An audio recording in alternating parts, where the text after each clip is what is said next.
Kamu nggak pernah tahu opportunity apa yang ada di depan kamu. Saya bisa menyebutkan paling sedikit 10 kelebihan daripada setiap orang yang langsung dibawa ke pemimpinan saya. Oleh karena itu, it's very easy to locate opportunity because I understand what success look like for that particular person. Yang kedua adalah di setiap problem pasti ada solusinya. Pertanyaannya adalah kamu tahu nggak problemnya apa, solusinya apa.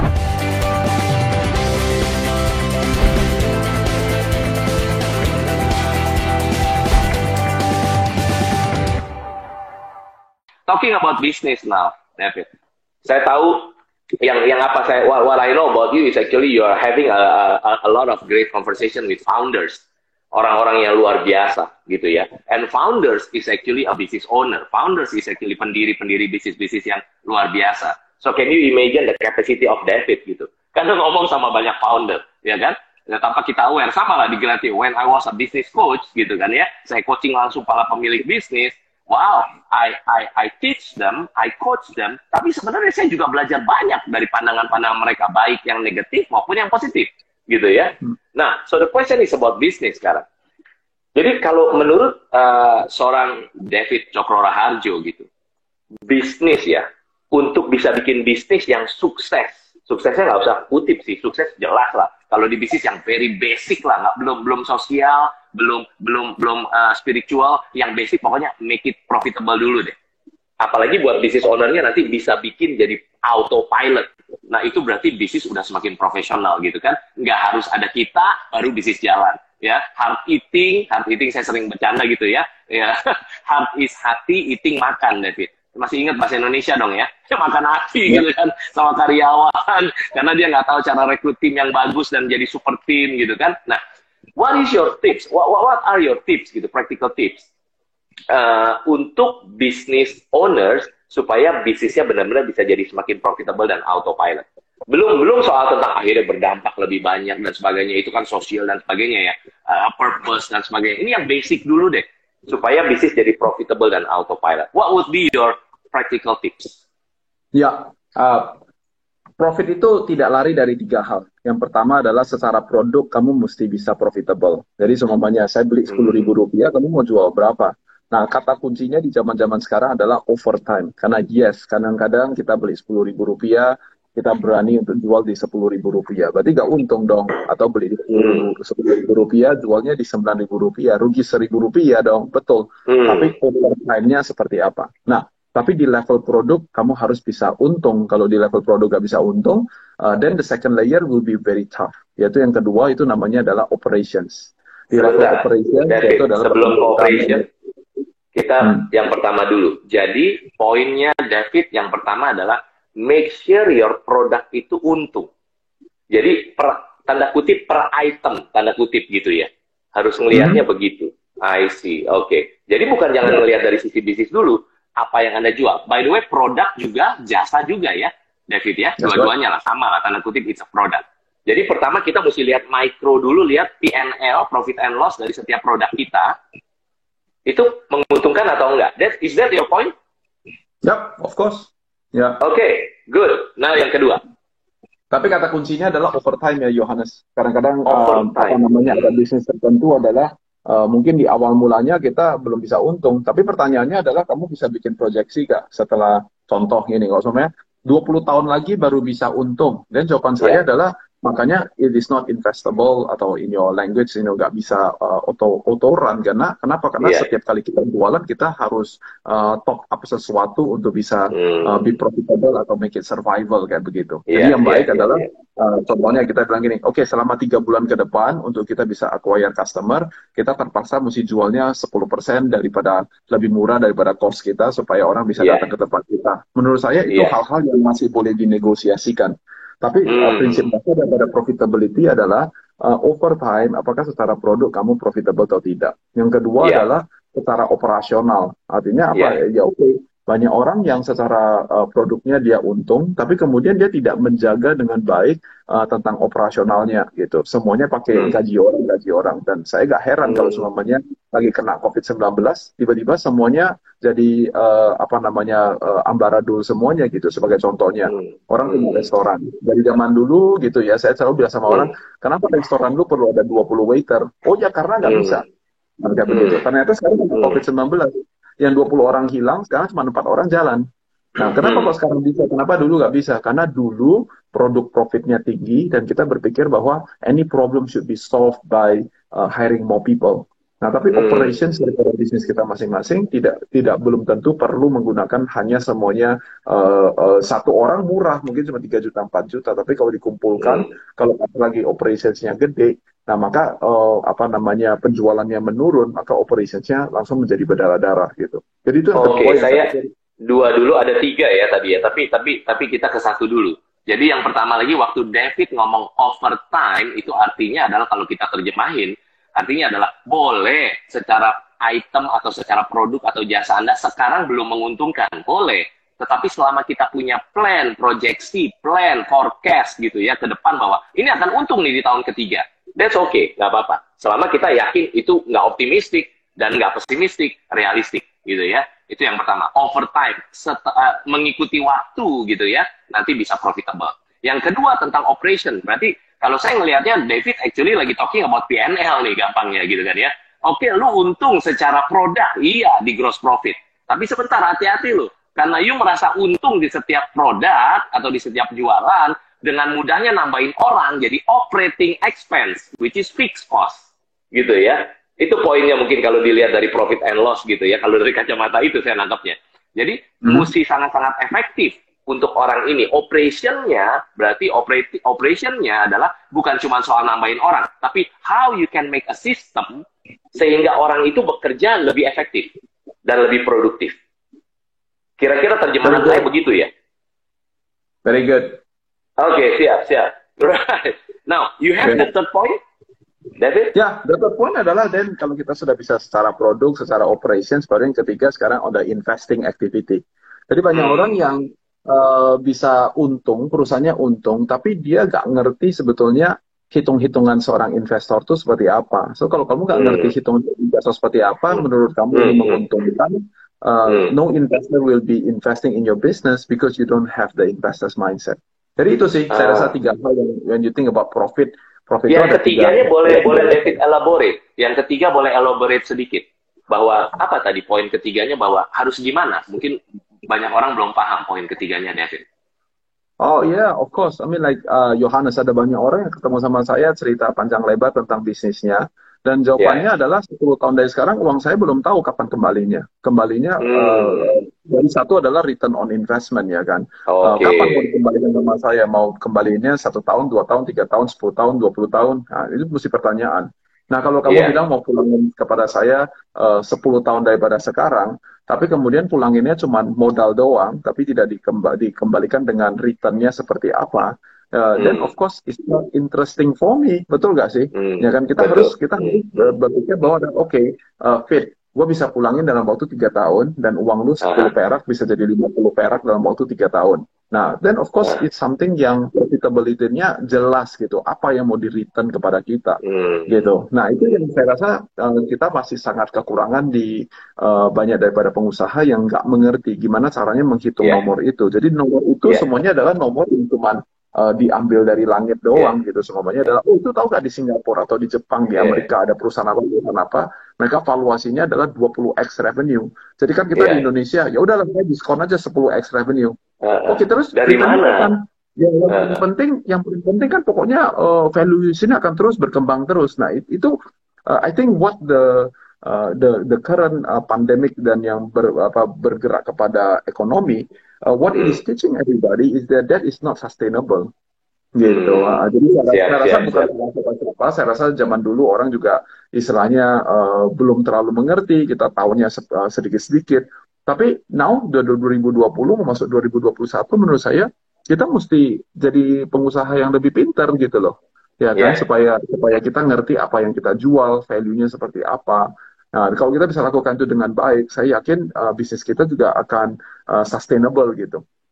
Siap. David, selalu saya pakai metafora bahwa pemilik bisnis atau founder atau pemilik bisnis lah, entrepreneur, itu kapten dari sebuah kapal dia. Ya, jadi kapal pesiar, katakan kapal pesiar dari kecil lah sampai kapal pesiar besar, itu dia kaptennya gitu. Nah, bicara mengenai kapten, berarti kapten harus punya leadership. And I know you're talking a lot about leadership, bener ya? Alright, that's in your gene DNA. Now, in the short time, boleh kasih kita tips sebagai pemilik bisnis tentang leadership gitu. Apa sih tiga hal yang kita harus pahami? Kalau cuma tiga gitu. I know a lot of things about leadership gitu ya. Tapi in a short time, in a very short period, compact time ini, kalau seorang David boleh sharing ke kita, para pemilik bisnis, baik juga yang sudah punya bisnis maupun yang mau bangun bisnis, itu kan harus siap jadi kapten. So what would be your practical tips tentang leadership? Yeah, I don't think it's fair to talk about leadership in 5 minutes. Oleh karena itu saya cuma ngasih satu poin. I know you're talking about you're the 15-minute person, not 5-minute person. Ya, satu poin saja. Jadi satu poinnya adalah kalau kalian mau jadi pemimpin di dalam bisnis kalian, kalian harus jadi orang yang locate opportunity di dalam organisasi kalian. Artinya adalah kalau lihat orang sukses, kamu tahu ada pelajaran apa yang saya bisa pelajari. Ini bukan hanya cerita tentang belajar sukses dari orang lain, dari buku, dari mentor, dari seminar, atau dari Yohanes, atau dari siapa-siapa. Tapi juga daripada employee kamu, daripada tim kamu. Bisa nggak kamu kamu kasih tahu sama saya? Untuk setiap employee yang langsung dibawa ke pemimpinan kamu udah belajar apa dari dia? Kalau kamu nggak bisa belajar dari dia, kamu bilang, ya gak ada lah, cuman orang kerja saya aja. Nah, itu sebabnya kamu tidak pernah kreatif, kamu gak pernah punya tahu opportunity apa yang ada di depan kamu. Saya bisa menyebutkan paling sedikit 10 kelebihan daripada setiap orang yang langsung dibawa ke pemimpinan saya. Oleh karena itu, it's very easy to locate opportunity because I understand what success looks like for that particular person. Itu yang pertama. Yang kedua adalah di setiap problem pasti ada solusinya. Pertanyaannya adalah kamu tahu gak problemnya apa, solusinya apa. Sekali lagi, jadi tadi satu sukses ada lesson learned. Ada problem, di situ pasti ada jalan keluar atau ada solusinya. Yang ketiga adalah di dalam setiap krisis pasti ada inovasi yang perlu dilakukan. That is the law gitu loh. Nah, jadi kalau semuanya kita sekarang lagi dalam krisis dan kamu sekarang ini dalam posisi diam-diam gak ngapa-ngapain atau cuma sakit kepala aja, itu artinya apa? Artinya kamu tidak punya jiwa seorang pemimpin, karena habit daripada seorang pemimpin yang nomor satu, first and foremost, adalah dia bisa untuk locate opportunity. Artinya krisis ini is presenting an opportunity for you to innovate. Karena pada saat kita lagi kena krisis, kapal tadi kapal pesiar. Kalau kapal pesiar lagi kena badai, dia turunin jangkar. Kapal pesiar nggak begini, badai datang, dia bilang begini, ayo kita hantam aja itu si badai. Nah, itu orang gila. Jadi badai datang, kapal turunin jangkar. Jadi kita waktu turunin jangkar, kita reassess kekuatan daripada tim kita. Kita reassess segala sesuatu untuk apa? Untuk kita bisa berinovasi gitu. Dan satu lagi adalah, kalian harus punya jadi orang yang suka mengambil tantangan. Tadi saya sudah bilang, orang kaya itu apa? Yang kaya perspektif dan kaya dengan adversity di dalam kehidupan mereka. Jadi people that pick up challenge, gak ada orang yang suruh kamu ngapa-ngapain dalam 150 hari ini. Yohanes, saya sudah bisa push up langsung 100 kali dalam one go. Saya sudah lari 17 km dari Karawaci sampai BSD. Saya pick up all the challenges on myself. Lagi kena krisis kayak begini, sudah berapa puluh buku saya sudah habiskan. Dalam 150 hari belakang, 150 hari ini, saya mungkin sudah menghabiskan minimum 70 hari dalam melakukan webinar. Dari gak punya production house, jadi punya production house. Jadi gak ngerti tentang production, sekarang kita punya all kind of equipment to do it. Itu namanya adalah pick up challenges. That is the easiest thing to become a leader. Sekali lagi, gak perlu pakai uang, gak perlu pakai apa-apa. It's about you want to be a leader or you do not want to be a leader. Gitu. Nah, kalau saya boleh tambahkan satu lagi, Yohanes, itu adalah you have to be the driver of the progress. Kamu yang nyetirin progress di dalam perusahaan kamu. Bukan begini caranya adalah, gua udah bayar lu siapin kerjaannya ya. No, but you're not the driver. Gitu, paling sedikit nih kalau kita orang nanya gitu, jangan, waduh, saya nggak tahu berapa kali saya ketemu sama orang. Yang dia pokoknya maunya adalah cuman, saya udah siapkan visinya. Sisanya semuanya adalah anak buah saya mesti nyelesain. So, I mean like, kalau anak buah lu semua udah bisa berpikir kayak lu, dan ya dia buka bisnis sendiri, ngapain dia kerja sama lu? That is just the reality of the world. Nah, berarti kalau dia ada di dalam perusahaan itu, kecuali kita suksesikan kepemimpinan kita kepada dia, that is another different statement. But generally, as seorang pemimpin, you have to drive the progress. Bayangkan kalau semuanya adalah Pak Jokowi sekarang adalah cerita tentang 3M pakai masker. Tapi Pak Jokowi sendiri nggak pakai masker. He's not the driver of the progress. Mana bisa? Nggak bisa. Jadi kita harus drive the progress. What do you want to see? You do it first. Ya begitu. Jadi mungkin dua hal itu aja yang saya bisa share dalam waktu yang singkat ini. Luar biasa. Jadi beberapa take out saya dari yang sharing tadi David ya. Basically adalah ingat baik-baik bahwa kita tuh entrepreneurs. Entrepreneurs itu kalau diterjemahkan ke bahasa Indonesia, lucunya namanya pengusaha. Perhatikan kata pengusaha. Berarti ya selalu berusaha. Betul nggak sih? Namanya pengusaha loh, bukan bos gitu. Pengusaha. Ya pengusaha berarti harus berusaha. Dan my dictionary ya, one of the statement in my dictionary of belief gitu adalah bukan orang lain, bukan siapapun yang bisa mengubah. Atau saya ubah begini. Anda tidak akan bisa sukses kalau Anda tidak sadar bahwa perubahan itu mulainya dari saya. Itu. Jadi situasi pandemi kayak begini dan sebagainya, kalau kita ngelihatnya ke kiri, ke kanan, ke atas, ke bawah, no. Mulainya dari saya. Kelihatannya simple, tapi it's very powerful. Terus tadi satu saya, I think I learn a lot ya. Yang satu yang I pick up dari David tadi sharing adalah tentang locate, leadership is about locate the opportunity in your business. Salah satunya. And in your business is not about product innovation dan sebagainya doang, tapi about people. I like that.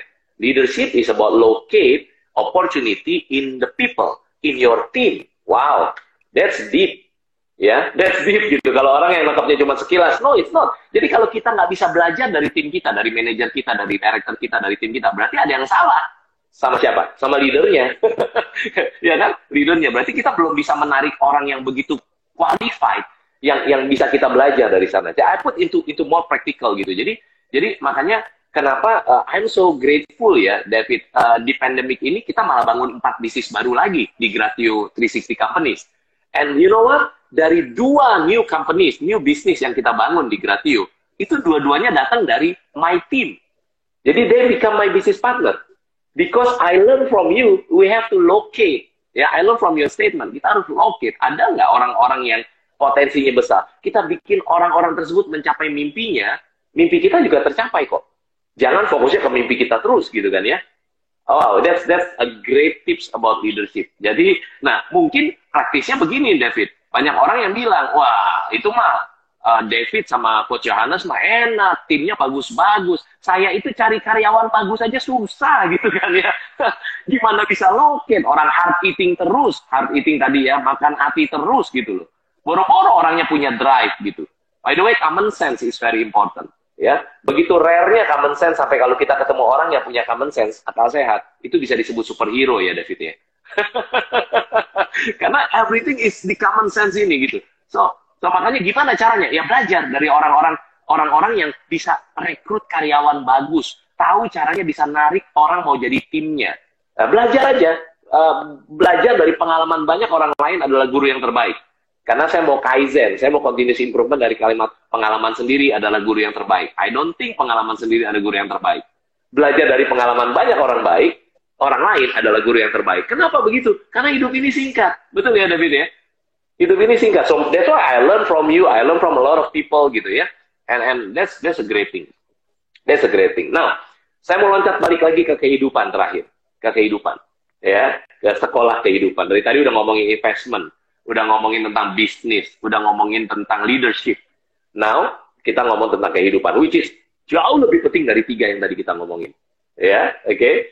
And basically, siap-siap abis pertanyaan ini saya akan kasih tahu gimana cara dapetin buku Bisnis Isfan ini nasional bestseller, agar ini panduan banyak banget review yang bilang bahwa, oh isinya daging banget kok Coach Johannes. Ya, ini saya tulis isinya ada 7 strategi praktis yang benar-benar kalau Anda terapin di bisnis Anda, sudah terbukti berhasil bikin bisnis profitable dan autopilot. Tapi nanti Coach Johannes mau tanya David dulu satu pertanyaan penting ini.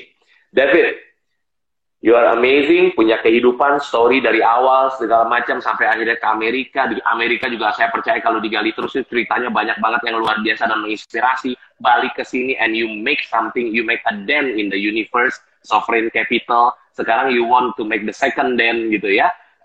In the universe dengan bikin Sekata Indonesia Perkasa ya, betul ya, supaya makin berdampak lagi sama founder sama lah. Di Gratio juga kita coaching, kita bantu para pemilik bisnis, para kapten kapal biar benar-benar bisnisnya profitable dan autopilot gitu. Nah, pertanyaannya adalah seorang David Cokro Raharjo ceritanya arrive di umur 80 tahun.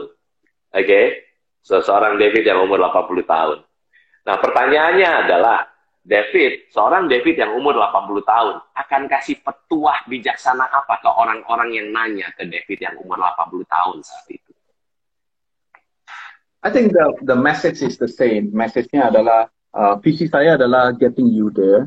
is not getting me somewhere. Jadi ada perbedaan antara membawa orang ke tempat tujuan daripada bawa saya ke tempat di mana saya mau. Hidup itu gak cukup berarti kalau cuma hanya saya bisa sampai di mana, bisa punya uang, bisa punya possession atau nama baik atau whatever it may be. I think it's about getting you somewhere. Mudah-mudahan waktu saya umur 80 tahun, that remains true. Gitu. Dan saya pikir saya bisa memprediksi kalau saya umur 80 tahun, I'm gonna tell people that health is more important than success. Sehat itu lebih penting daripada sukses.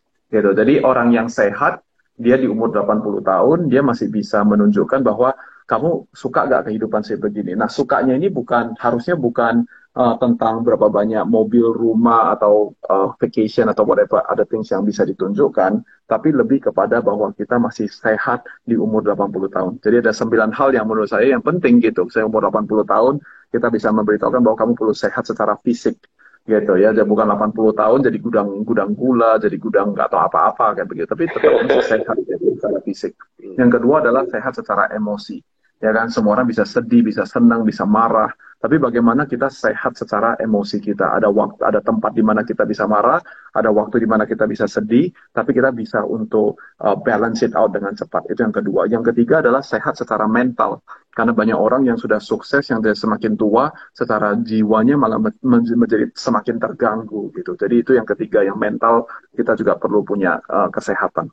Yang keempat adalah secara intelektual. Harusnya di umur 80 tahun itu saya bisa memberitahukan bahwa pengetahuan saya adalah masih up to date sampai di umur 80 tahun, tapi saya bisa memberitahukan apa yang terjadi 50 tahun yang lalu, karena itu yang anak muda tidak memiliki pada saat itu secara intelektual. Yang kelima adalah finansial. Gitu, kita perlu sehat secara finansial. Kita tidak hanya sehat dari semuanya, tapi juga sehat secara finansial. Yang keenam adalah sehat secara seksual, karena ada orang-orang yang tambah tua, tambah kehidupan seksnya atau kehidupan pernikahannya jadi tambah kacau balau gitu. Jadi tetap harus sehat. Yang ketujuh yaitu adalah spiritual. Yaitu adalah kalau udah umur 80 tahun tapi bicaranya masih semuanya yang bisa dilihat, yang bisa dipegang, tapi bukan yang nggak bisa dilihat, yang nggak bisa dipegang. Menurut saya itu tidak sehat sama sekali gitu. Itu yang ketujuh. Yang kedelapan adalah secara relational. Sekali lagi kepada istri, kepada anak-anak, kepada cucu, kepada buyut, kepada anak-anak muda. Dia punya satu relationship yang sehat. Bisa nggak ke umur 80 tahun kita bilang begini, bahwa saya nggak ada lawan. I don't have any enemy. I cannot identify, saya nggak pernah nipu siapa-siapa kayak gitu-gitu. Itu adalah relational. Dan yang terakhir adalah generational. Kenapa saya tidak percaya dengan retirement, atau saya malah mau hidup sampai 120 tahun, bukan hanya sampai umur 80 tahun. Karena pada saat kita hidup 120 tahun, if you think about it, saya punya kakek yang umurnya sekarang 90 tahun lebih, dia melihat 4 generasi. Dia cerita kepada kita mulai daripada penjajahan Jepang all the way sampai hari ini. Dan dia memiliki perspektif yang sangat luar biasa lebar, dan itu sebabnya saya masih banyak berbicara dengan dia.